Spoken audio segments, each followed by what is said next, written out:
truly, dynamite does come in small packages, and Kanya is a showcase of exactly that this morning. Now, today marks 40 years since the horrific 1976 June 16 Soweto uprisings.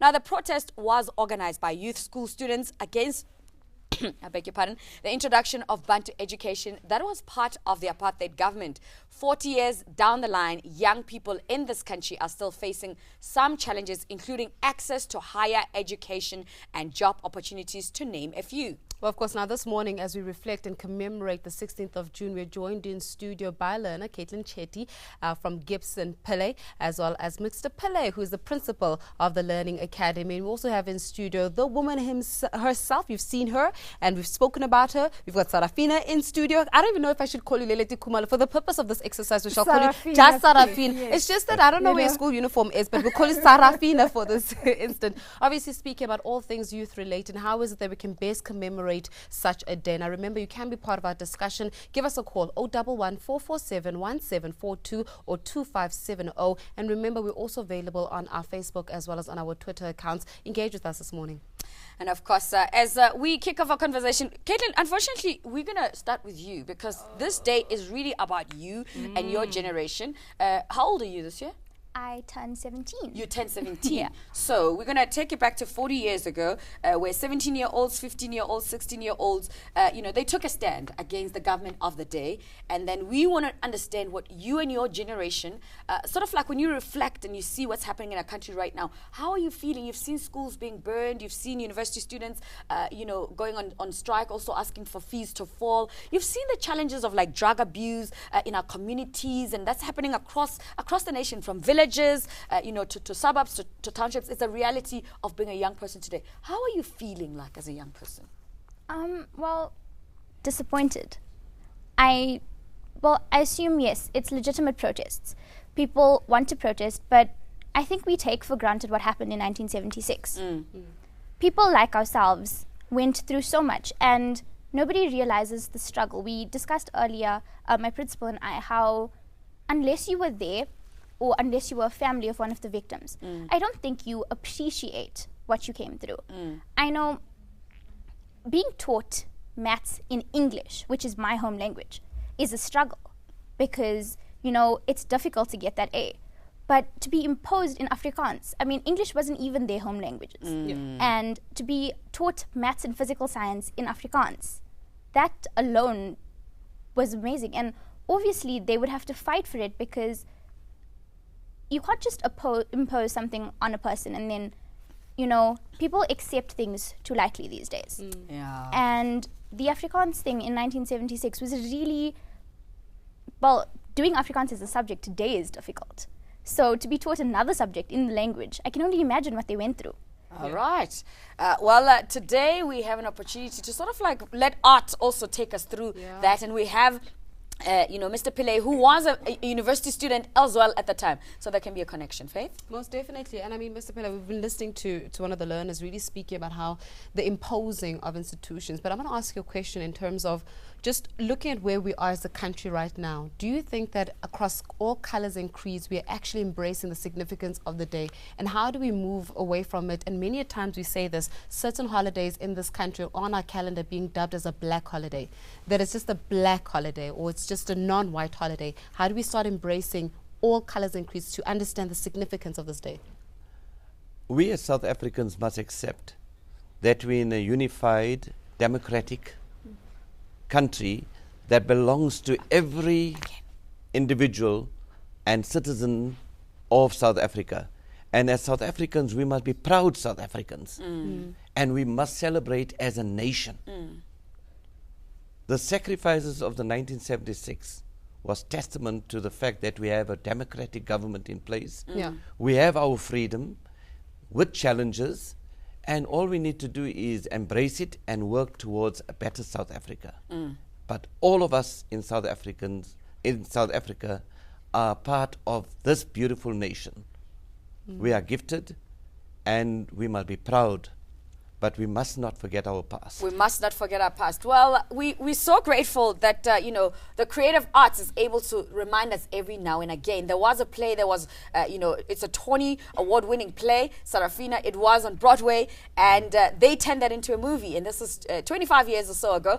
And Leleti Khumalo, you were a lead in that story. So firstly, being part of the play and then the movie being made. We're screening it tonight right here on ETV. When you watch your friend, Kanyoma Pomolo, you know, and you guys did that, and then you were capturing a story that was a reality of our nation for our young people. There must have been a lot of pressure on you young people, because you went overseas with this and then you also made a movie out of it.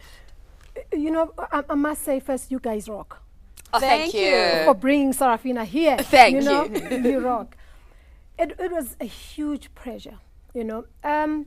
We were taught about the struggle, 1976, when we were doing the play. We had to understand it. We had to live it, you know, and so that people can take it to heart. You understand? So we had to understand it first, so that when we tell people, they know we're talking the true story. People that are living, there are people living this life in South Africa. I remember when we were on tour, they were asking, are you guys telling us the true story? Why do you want to go back if people are dying there? We were saying, listen, it's our home.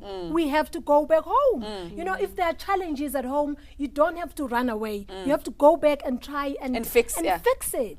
You understand? So it was sad, but we were enjoying it. I have to say. Telling that story, being ambassadors of the country, I guess. Yes, But how do you become a modern day ambassador? And perhaps that is the question to you, Caitlin. Looking at exactly the price that it took to obtain freedom and the price that young people paid with their lives even to getting us to the point where we are as a country.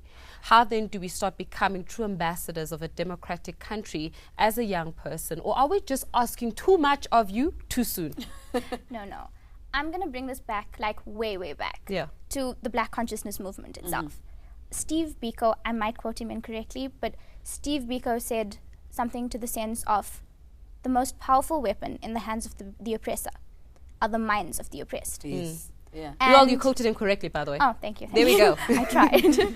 Well, and it's this. It's more than physically being a good ambassador, your mental state. You've got to be able to know where you come from. Like, one of the most amazing things about history is that once you know your history, you are not going to repeat it. And you're going to ensure that, but you're going to ensure that it's not going to happen again. You are never going to let somebody oppress you once more, because you know where you come from. And so being an ambassador is, you know where you came from and you know where you want to go. And so you learn these things and you train yourself not to repeat the mistakes. Not to repeat them. Let's take a caller. Solomon calling us from Randfontein this morning. Solomon, thanks for holding your comment or question this morning. Morning, everybody. Morning. Yes. Like what I want to Ausleti. Ausleti, sample months away. Sample months Tat. Yeah. But what's the more John 1976, Mersalo and Maburu, I refer hatred to South Africa. I refer the thing or Haratema, but in the general ones Africans.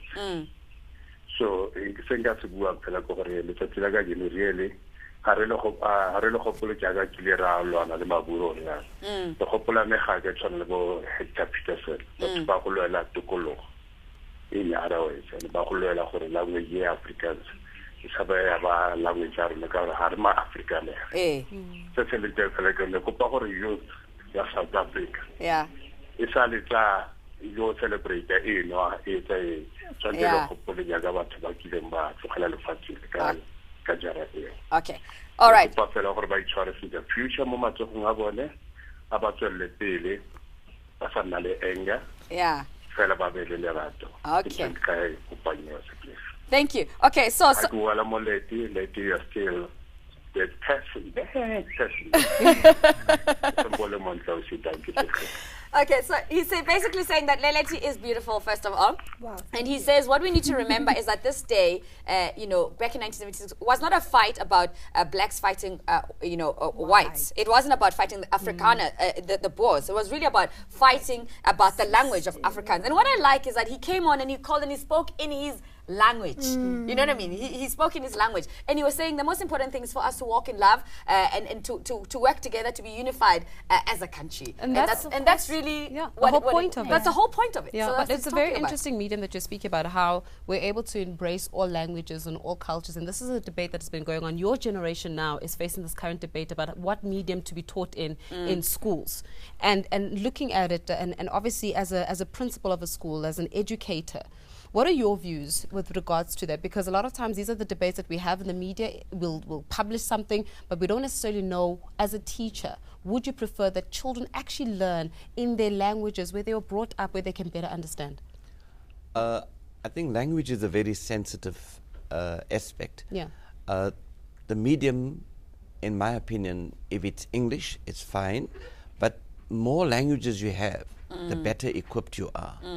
As South Africans, we need to be mindful of the fact that we need to embrace an African language. Yes. As Africans, we need to be proud to do an African language. And any other language that is available would only enhance a student. It would benefit the student. But making it forcible and imposing upon a learner is incorrect. Yeah.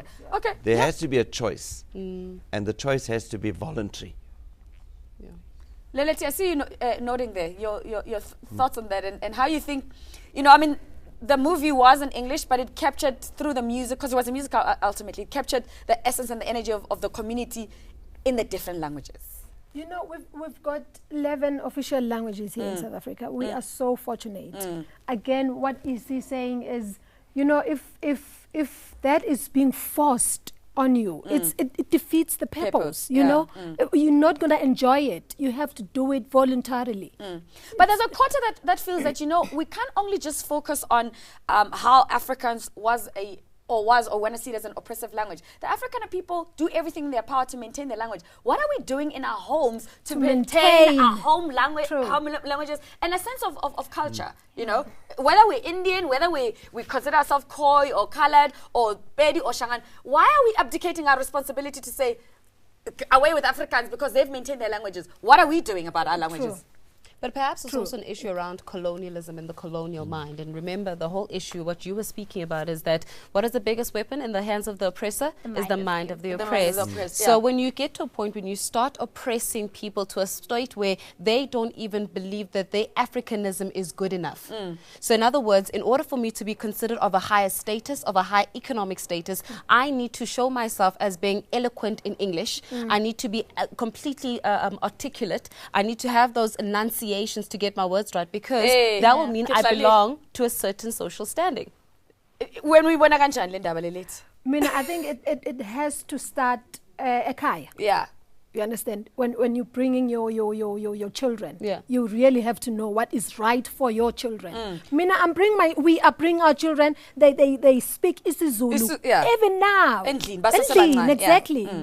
I'm sure at home, Mr. Pillay, you're of Indian heritage. Correct. It's very important for your children to be exposed to that as much as they're growing up in a multicultural. Because what part of themselves are they bringing if they're not diverse and they're not bringing that multicultural aspect of themselves into South Africa? My understanding is a language is an identity. Yes. It identifies you as a person.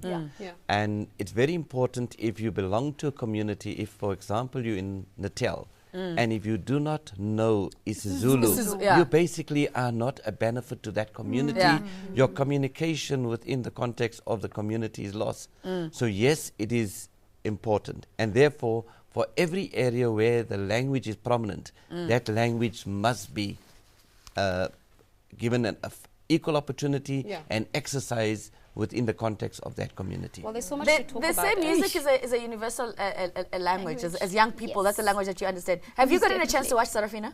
Yes, I have. You have? Yeah. Okay, that's good. All right, we're off to an ad break, of course, and then we're coming back and we're bringing you the latest stories making headlines. Well, that's all the time that we had with you guys, and I'm sure that you enjoyed. Leleti, you can stay. It's too short. You don't have to leave. No, you can come with stop. me in the kitchen. You can I need stay. something to help you. Stay with us, Kitchen, stay with don't us. worry. Okay, Mark Chase is standing by to give us the latest stories making headlines. We still have Kanyoma Pumula entertaining us, and Leleti is going to help, of course, Faith make mangope kari. Now, Thank that's you. the first. There we go. It's going to be interesting. Let's go We to the learn news. something every day. My Lord.